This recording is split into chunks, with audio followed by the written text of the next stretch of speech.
My argument, I handed her, so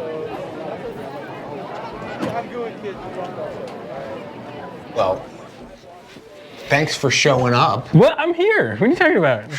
Okay, I'm going to tell you what we're going to talk about today. What are we talking about today? We're going to talk about some pet peeves of group etiquette and team riding, all right? Pet, you don't have any pet peeves. I have pet peeves.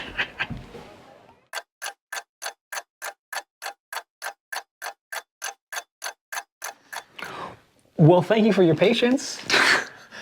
You're wearing my patience out there, big guy. So I brought some props here today. Brought some props here today. What are we talking about today? In my Musette here from Steamboat.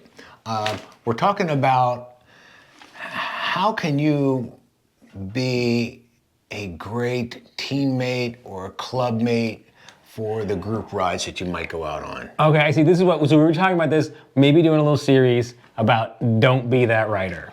Don't be that rider. And so today sounds like Today's don't be that rider.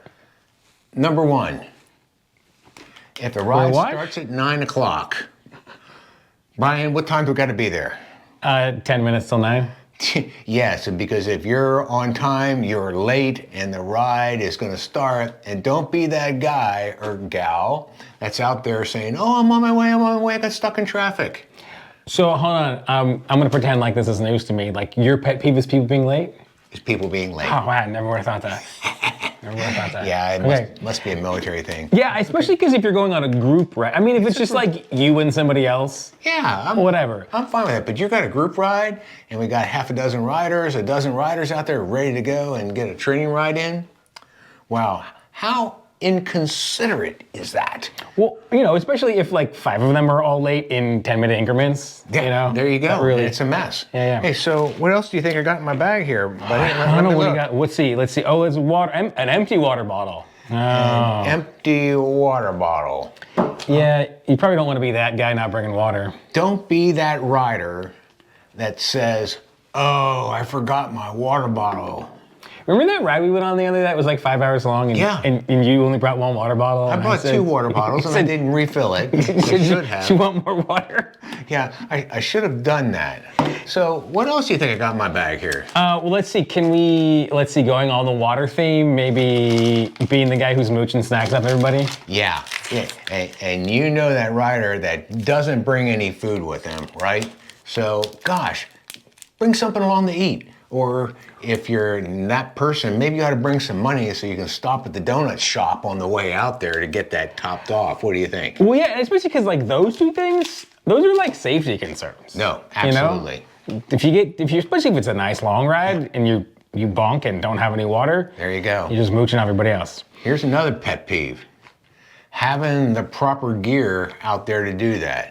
And y'all out there in YouTube land that ride, you know what I got in my hand here. Wait, is that a butyl tube? It's a butyl tube, but it's just an example. What is this, 2015? 2015. A beautiful tube, and it's a 700 by 20. Nobody rides those tires anymore. But wow, how many times have I been out on a group ride and somebody ends up with a flat, they're saying, "Hey, anybody got an extra tube?" Don't be that rider. Yeah, you know who you should be? You should be the rider with an extra tube to help out the guy who didn't bring the tube. Yeah, that's like a lot of work. So what else is in my set here? There. Well, I mean, going along with the tube, maybe a way to put air in that thing. Yes. Okay. So don't be that rider that gets out there and says, "Oh, I don't have any CO2 cartridges. Can I borrow your pump?" Okay. I particularly don't carry a pump. I carry CO2 cartridges because that's how I get home. And if I go loaning those out to you because you got a flat tire, guess what? So don't be that rider that comes out to a ride without something to inflate your tires with. Yeah. I got a theme going on here. I see that. I got a bigger theme going here. I want to stay with the tires and stuff. So if you're out on a ride and you're with your friends on this group, gosh, make sure you got something to repair your tire with, okay? These are tire boots. And I might add on here, Brian, if you don't have stuff to repair your tire with, make sure you got an Uber account and you call for an Uber yeah, Max yeah. to come and bail you out. I mean, that one too is like you said with, if someone's mooching CO2 cartridges off you and then you need them later and then you can't because you, Yep. That's the same thing with patches. If somebody else got a patch and then you use their patches and then they need them, then what? It's just being considerate of your teammates. And one last little thing in here, and maybe this is not something that everybody carries with them, but how about bringing a multi-tool with you? And this is really especially important. Don't be that rider who comes out on a brand new bike with a brand new setup of seat and pedals and says, "Does anybody have a multi-tool? My seat's too low." Oh my gosh, and now we're all stopping, we're all waiting, and because someone didn't come prepared for a ride.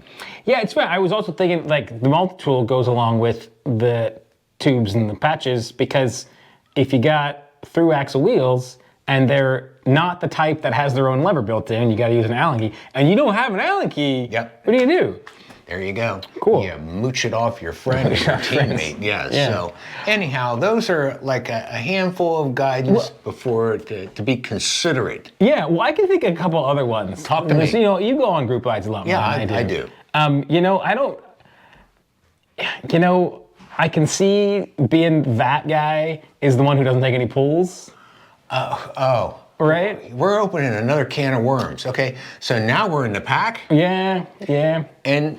And you're in a group and you don't take any pulls all day long, and then you want to be the one that's going to sprint to the finish at the town sign after you didn't do any work all day. Oh, you don't know how many times I've seen that. Well, But maybe that's just good strategy. maybe Brian. it's good strategy. Well, and then there's the flip side of that is if if you are pulling like 26-mile-an-hour pulls and everybody else is dying behind you because And everybody is off the back. that's probably worse. Yeah. I think. So let's go ahead and wrap this up. Yeah. What does that sound like? So what this sounds like is that the group that you're riding with, they may be formal or informal protocols to, okay, what happens? Is this a ride where we regroup?